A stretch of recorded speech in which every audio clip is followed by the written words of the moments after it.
Dear friends, hello and welcome to our session.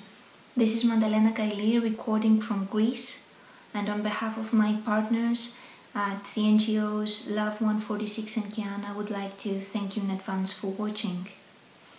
Just to start with, I will give you a few details about our session. As you probably already know, we host 3 more speakers, the Ombudsman for the Child, the National Coordinator Against Trafficking, and a professor for human rights. All 3 of them will provide you with factual information about the recent developments on childhood protection and more specifically on exploitation and trafficking. We thought that we should approach this issue under the scope of financial crisis because this is the current situation in our country and because the changes caused are massive, are external, internal, and penetrate every level of the civil life that we knew until now. So, the last 3 years we've witnessed the explosion of the percentages of poverty and unemployment that led to massive migration of young people, young scientists and young parents, that led these people either back to their parents' house just to cut expenses or even to desperation.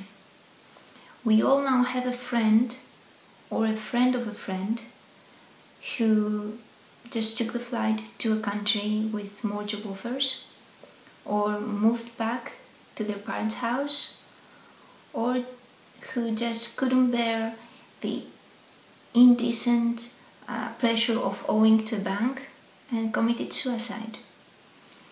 These friends 3 years ago loved our country and raised their own families here. These friends had children, and now these children are exposed in an environment of imbalanced and unpredictable conditions. These children are potential victims of all forms of violation, of violence and hardship.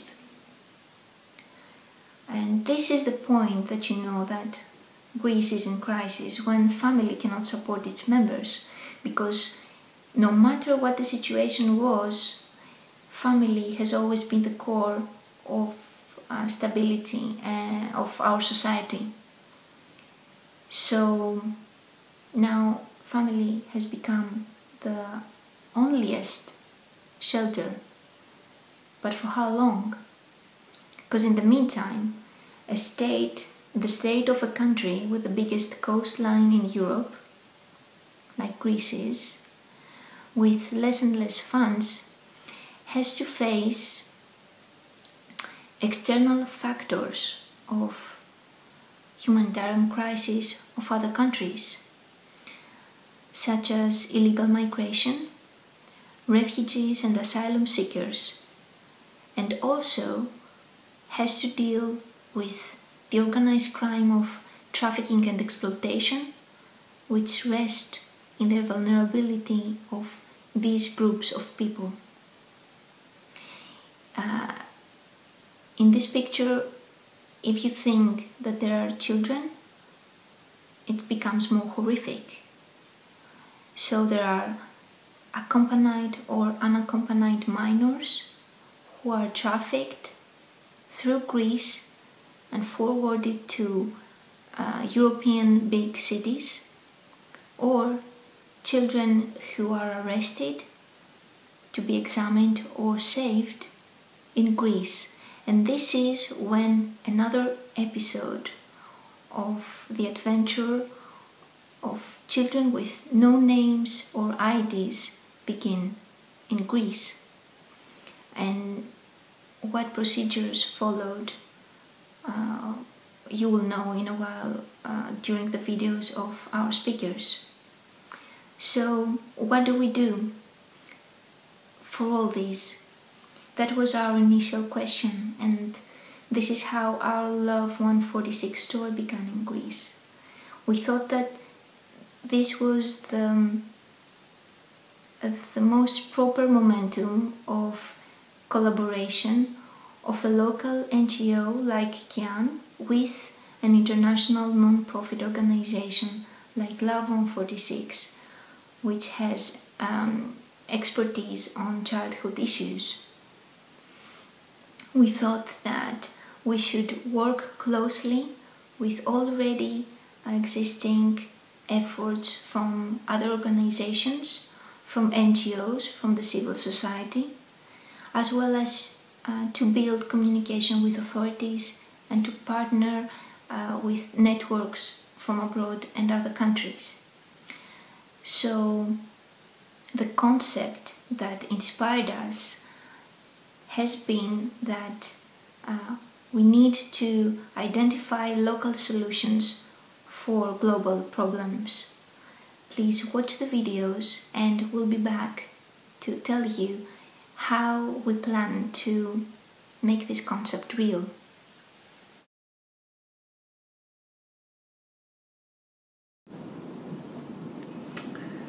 Child trafficking affects Greece in many different ways. We could mention 3 different categories of children being trafficked in our country. One of them is children who are moved from neighboring countries. I would say children of all ages, from very young children together with their parents, and older, often unaccompanied or escorted by their parents, who are driven to the streets in order to beg or work in some kind, sell items, and some people who, sometimes it's their parents, sometimes other third persons who exploit them, use these children, and I would say this phenomenon is puzzling our society over 2 decades. Perhaps in the early, at the beginning of our century, we had larger numbers, but nowadays still the problem is pretty serious. An NGO, ARSIS, had reported that last year they recorded more than 900 children in the streets of Athens and Thessaloniki working, in this field. Some of them coming from Greece, Greek families, perhaps moved within the state, and many of them, perhaps more than 7%, recorded to come from other Balkan states. A second category, it's about children coming from Eastern countries, mostly Afghanistan, Pakistan, Bangladesh and other countries around this area. Moved to Europe. Greece is a transit, mostly for them, a transit country for them. These children, mostly aged from 10 to 18, youngsters, adolescents, they come to Europe to search for a job. They're moved away from the countries either because of the war situation or for the extreme poverty they experience there. And they, I would say, in most cases they are trafficked, in the sense that some people are paid for them to move them from country to country. They arrive in this country. We have at least 1,000 young persons from this category arriving every year, perhaps much more. And this country has limited spaces for care and placement for care for these young persons. So the third group, the third category of children trafficked to Greece, we could refer is adolescent girls who are moved for the sex market. We cannot estimate numbers. They are not at least official estimations, but we know that there are kids, there are young girls aged 14, 15, up to 18, coming mostly from African countries to Greece. In most cases, unfortunately, they hold fake passports showing that they are over 18, and these girls work in the streets of Athens or of other cities, Thessaloniki, etc. Unfortunately, under legalized, let's say, network or system. These are probably the most difficult cases to work with, because one has to really have a proof that the passports are fake, and this is not very easy. The police deals with these cases. But let me tell you a few things about the legislative and administrative shortcomings, at least the one that the Ombudsman has pointed out. Perhaps it's useful to tell you what the Ombudsman does. The Greek Ombudsman is an independent authority operating since 1998, and in 2003 it has been awarded a special authority, has undertaking the mission of the Children's Ombudsman with a special law amendment. And we deal with complaints brought to us by children or any adult who has a direct knowledge of a child right violation. And we also can take our own initiative, investigate issues, send our proposals to the government and to the parliament. So among else, we have dealt with the issue of child trafficking either through particular cases. We followed cases of children being exploited or treated by the state in various ways.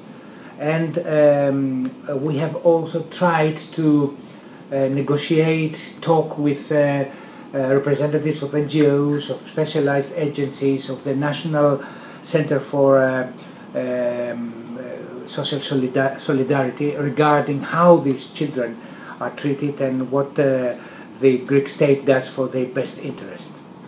So through our experience I could mention and refer to a few structural or functional shortcomings.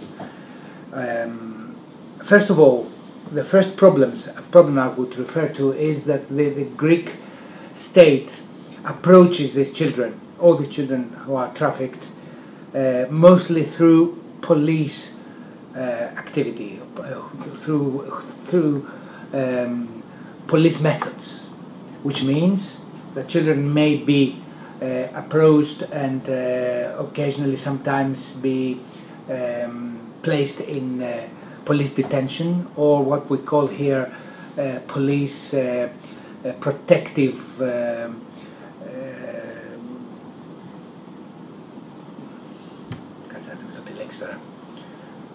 protective custody, police protective custody.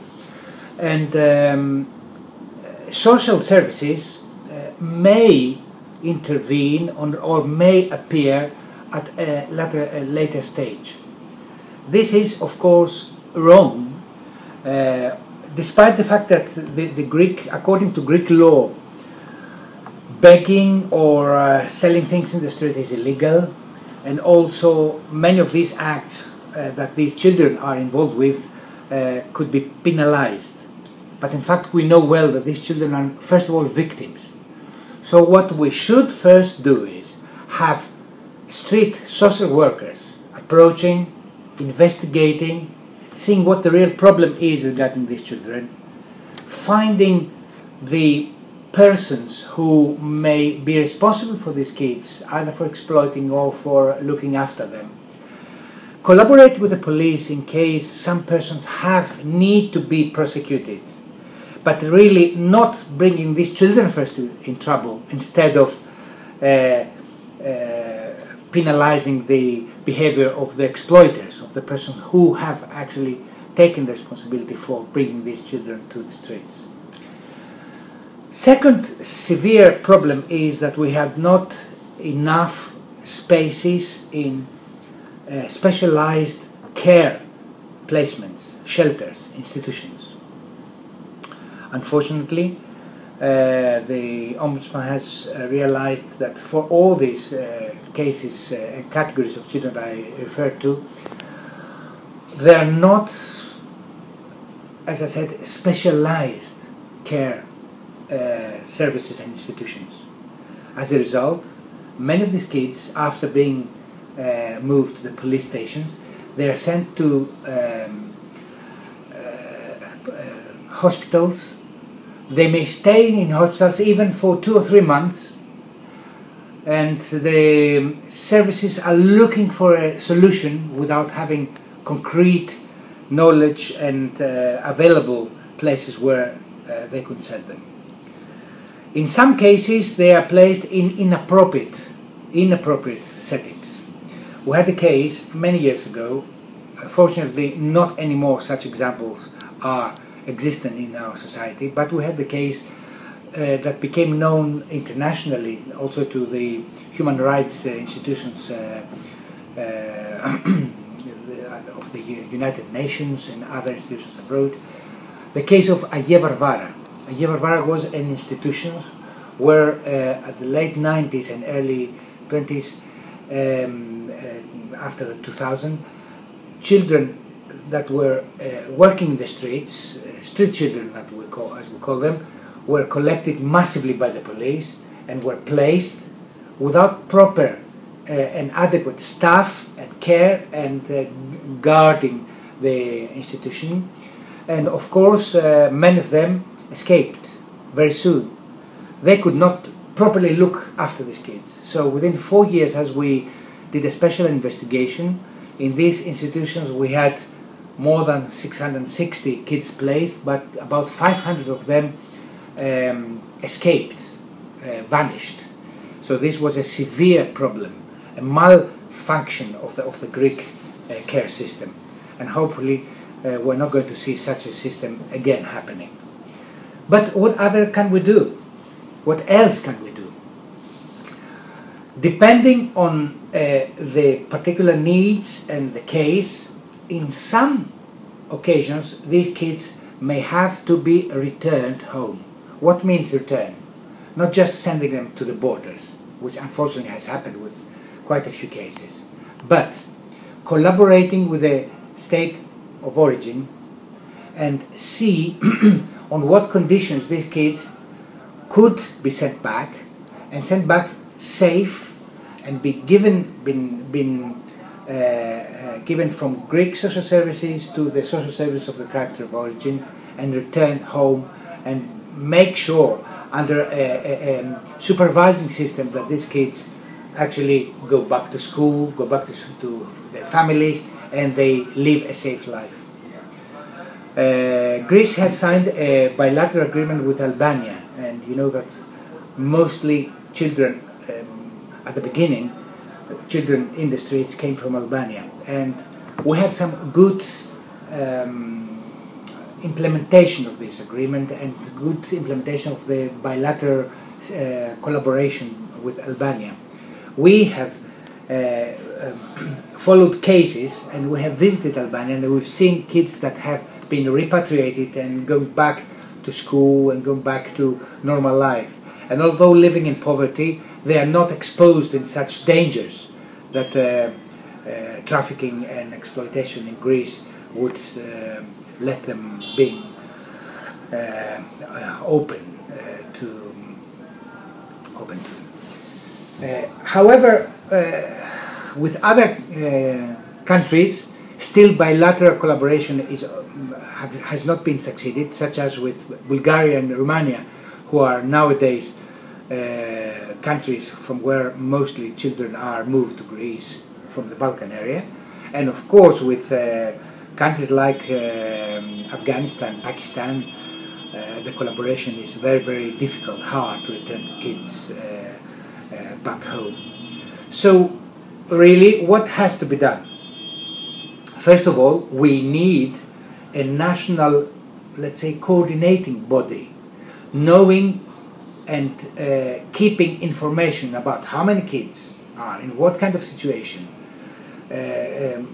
dealt by whom, which kind of social services, placed in what kind of institutions. Secondly, to have a proper system of supporting these kids depending on the case, on the need in every occasion, of either repatriation or really proper care while they stay in Greece so that they go to school, they are looked after in proper way, and not really being left to any kind of exploitation.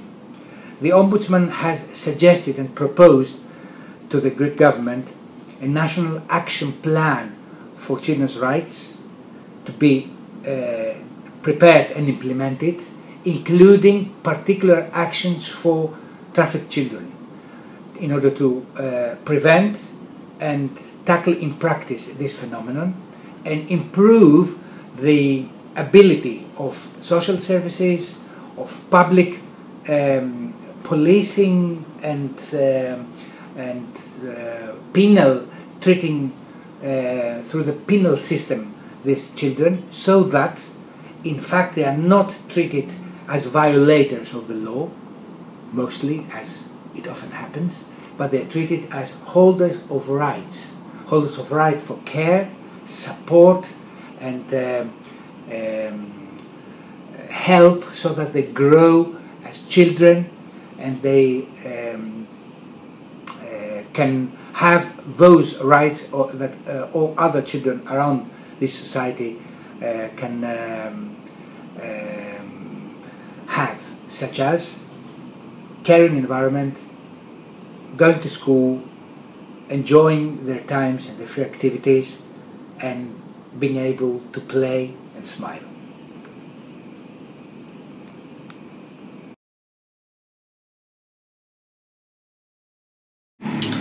Yes, hello to everybody, and thank you for the invitation. My name is Heracles Moskoff. I am the AntiTrafficking Coordinator of Greece, and I would like to present a little information about what we're trying to do.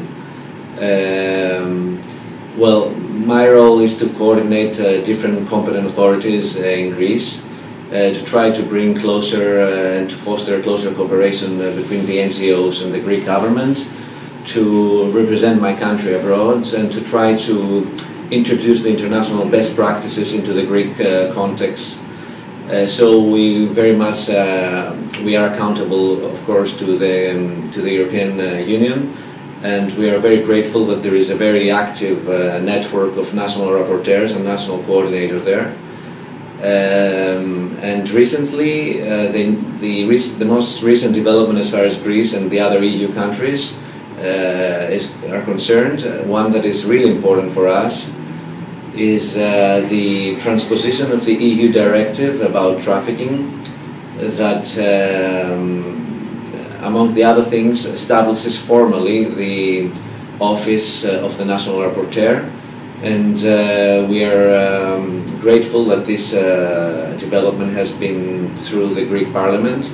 Actually, it's these days that the passing is anticipated, the passing of the law, and we're going to have some more stronger tools that are in our hands to try to bring better results into our counter-trafficking policies, where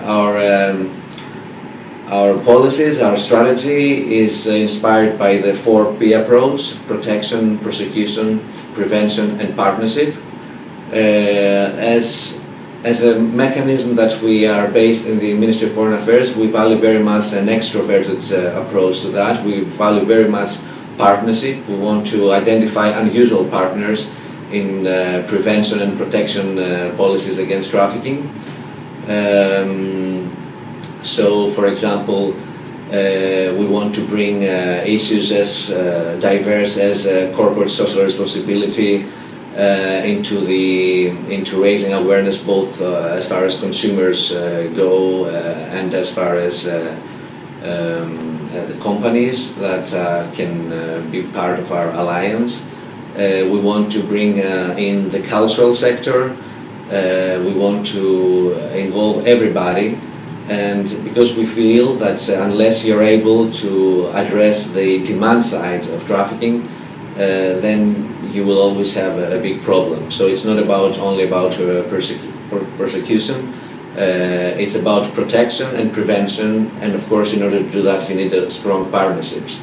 We have a human rights approach, of course. We want to see that in Greece we have a solid national referral system so that the victims are enjoying their human rights and are able to cooperate with the authorities in order to have successful prosecutions, because we need a victim that is strong and wants to participate as an important witness in the trial.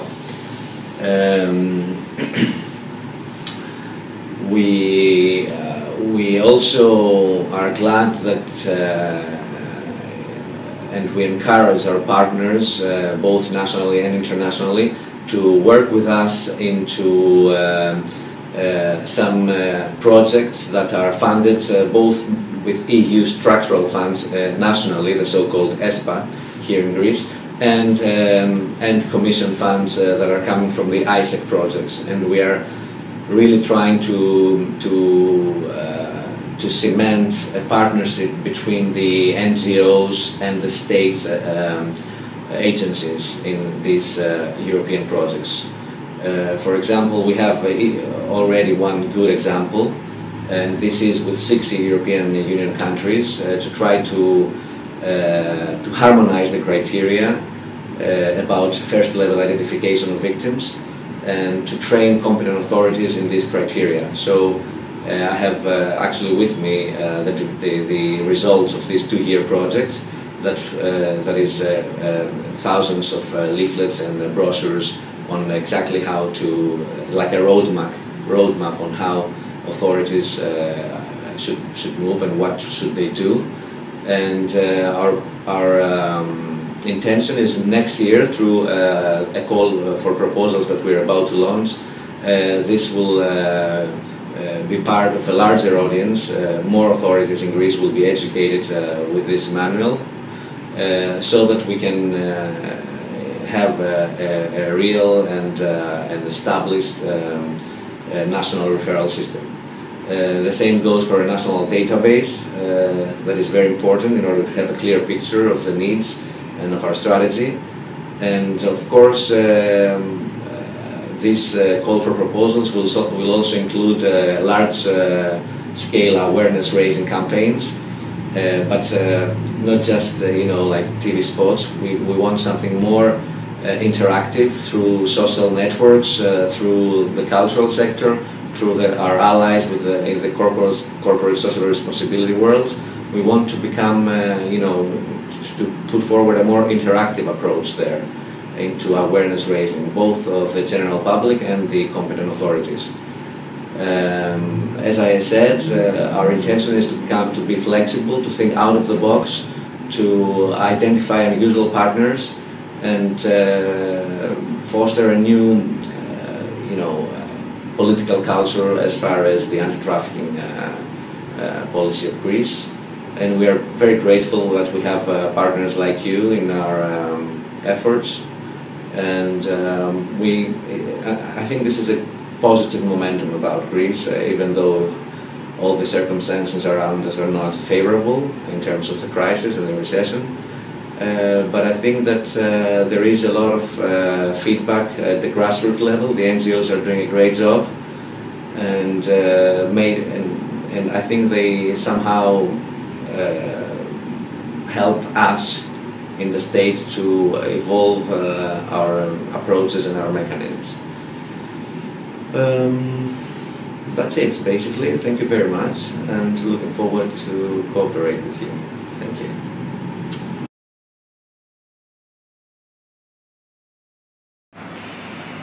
Hello, my name is Paroula Naskou-Perraki. I'm Professor of International Law and International Organizations at the University of Macedonia in Thessaloniki, Greece. I've been for almost 40 years in this profession, teaching, among others, international protection of human rights. And as everybody else, I'm also very sensitive on issues concerning the protection of children. Since children are the most precious and vulnerable group in our world population, and the international community should try to do everything for the best interest of the children. On the other hand, the international community is facing a very big issue, namely the trafficking of persons, and in particular the trafficking of children. This is a new form of slavery, and here I would like to remind to everybody that slavery was something that was forbidden since 1815, since the Vienna Congress, as the most vulnerable, the most dangerous form against human beings.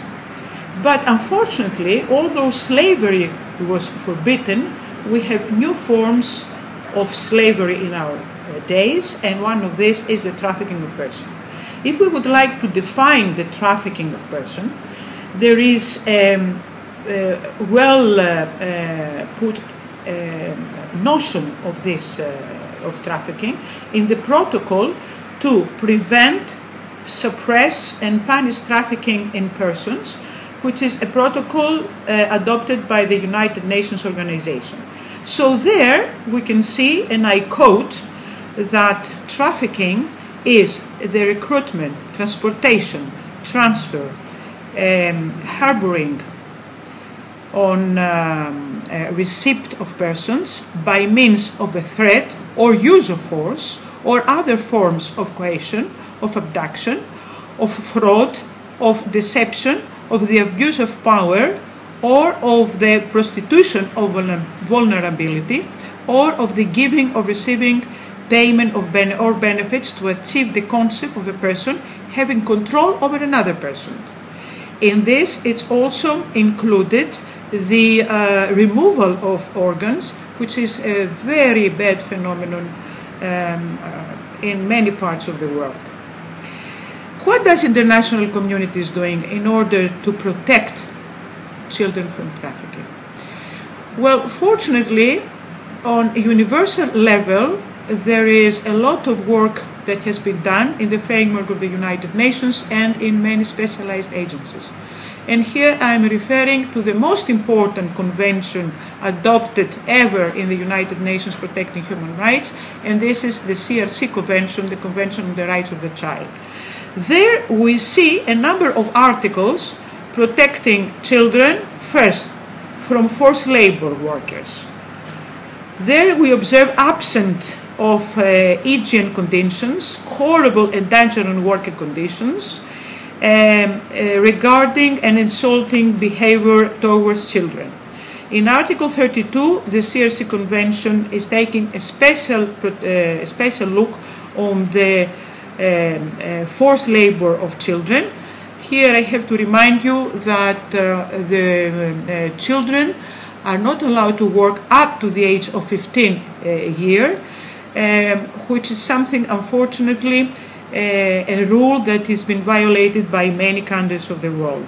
The ILO, the International Labour Organization, adopted a very important convention, number 182 in 1999, on the worst form of child labour, which Greece has recently ratified. Children as young prostitution, sexual exploitation, pornography. This is an increasing issue, especially in countries of the Far East. Article 34 of the CRC Convention is forbidding prostitution of children, but also, which is more important, we have the optional protocol to the CRC Convention on the sale of children, child prostitution and child pornography.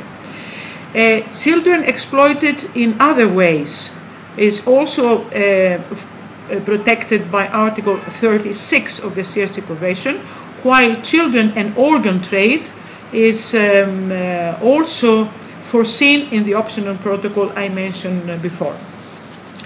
Apart from the ILO, of course, UNICEF is playing a very important role in the protecting of children from trafficking. Also, the High Commissioner for Human Rights of the United Nations and the United Nations Office on Drugs and Crime and the International Organization for Migration. Here I have to underline that Greece, although we have signed both the CRC Convention and the protocol, we have not yet ratified the International Convention on Migrant Workers and the protection of their families. And this is something that has been required also by the CRC committee as far as the last, second and third report of Greece. How these rights are protected on international level, this is a big issue. Fortunately, the Convention foresees a committee, the Committee on the Rights of the Child, where up to now the countries are sending reports on how they implement the CRC Convention and other international conventions. According to the latest report of this committee on the second and third report of Greece, Greece is not in the very bad situation up to now, but of course, as we all know, there are many women and young girls coming from Eastern Balkan states as well as refugees and immigrants from the Eastern Wall states, and the issue is being augmented recently. There are reports that are talking about 3,000 children in prostitution and in trafficking. And here, of course, the Commission requires the alert of the of the society, of the Greek society, but also requires education of authorities that are in contact with children, for example, policemen or NGOs or other public authorities, and of course, for me, the most important is how to educate all these people in order to protect better the children. Another issue that is of highly importance on this level is that the Committee on the Rights of the Child underlines repeatedly that the Observatory for the Protection of the Rights of the Child, which was created many years ago in Greece, it does not function. And of course, the most important of all is that there is not a national plan for the rights of the child in this country. Efforts have been made without results. My humble opinion, and I have written about this, is that at least the Observatory for the Rights of the Child could go to the hands of the Ombudsman for the rights of the child. This is an imminent decision that has to be taken. Otherwise, if they don't want to give more work to the excellent work that's done by the Ombudsman for the Rights of the Child, I would suggest that this observatory should be created and should be functioning immediately. If we go on the regional level, we see a lot of work done in the Council of Europe, in the European Union. We have a new directive of 2011 concerning the trafficking of children, and of course the Organization of Security and Cooperation in Europe, in Vienna, also has issued recommendations, etc. If we want to make the whole international system more effective, I have suggested in the past, and I'm going to repeat it again, what we need is an international court for the rights of the child. This is something that the international community has to undertake very seriously, because children is the future of this world. Children is the most precious group that we have in this world, so we have to take a lot of activities, not only recommendations and conventions, which is okay, and we all know that it's up to the states to ratify and implement it, but the international community has to take this initiative and create an international world court for the protection of the child. It is very positive that the CRC Convention adopted a third protocol giving to the children the possibility to address an individual complaint before the committee. Greece has not ratified yet this protocol, although I have translated the protocol and I have sent it to different authorities to make their job easier and proceed to this ratification. Now, as far as what international academic community is doing on this issue, in a report I've sent to a newly created master program on the children's rights, we have very few universities dealing with human rights. I'm very happy that one of these universities is the University of Macedonia. It is the Pantheon University, is the Law School of Athens and Komotini. There are few educational departments in Volos or Aristotle University. This is positive. It's not enough. Education on the rights of the child should be a compulsory course in all universities and in all faculties. This CRC, this K.E.A.N program, which has been recently created in the framework of lifelong learning program of the European Union. It's an Erasmus program. It's been under mostly the departments concerning on education, sociology, etc. I am one of the few law professors there. They are doing a very good work. I hope they will succeed to create a permanent master's program and exchange of students. This is a very good step. Also, it is a very good step that recently we translated this book of UNESCO on human rights. This is a book which has been contributed by the Greek Hellenic National Committee of UNESCO in 1,000 copies, and we're going to distribute it all over the Greek society. Also, we tried with a local school, the Hellenic College of Thessaloniki, and we published this booklet that the students make the draws on the protection on the rights but obligations also of the child in school. A small booklet on children, disabled children, because this is another vulnerable group. Now we try to write the rights of the European child, of the European citizens. I know that many NGOs, as for example Amnesty International, is trying to, in cooperation with different schools, is trying to give lessons to children as far as human rights is concerned, but I think this has to be more official by the Ministry of Education. Human rights have to be taught on different levels, from elementary school, high school, and of course in universities.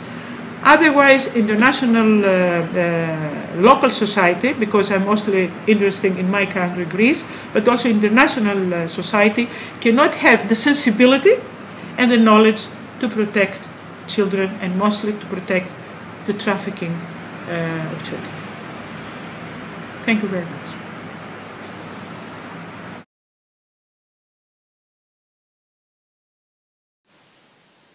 Hello again. I trust you found some interesting parts in our videos and that you've shaped an opinion already about how things are and work in Greece regarding childhood protection and trafficking and exploitation.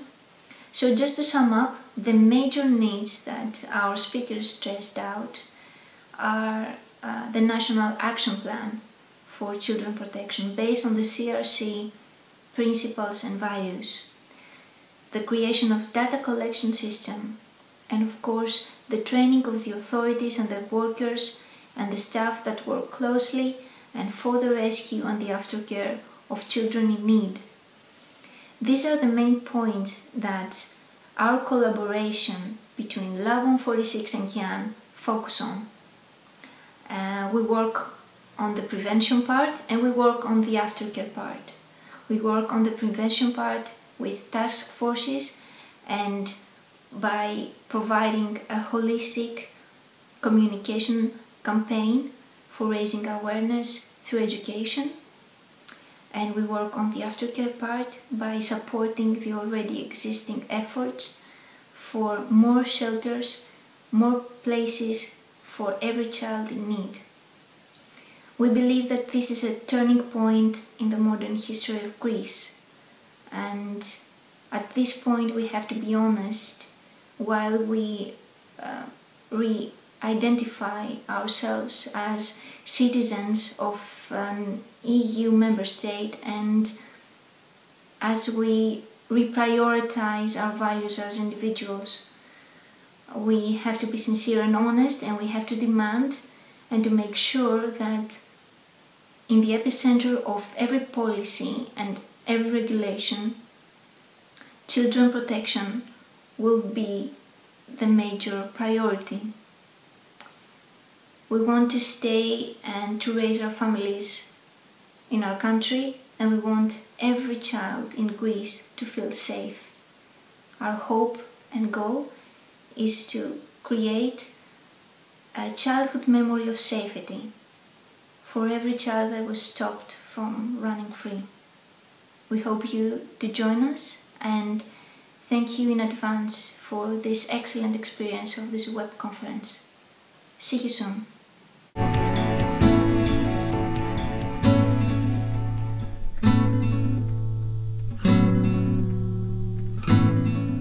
We are Love 146.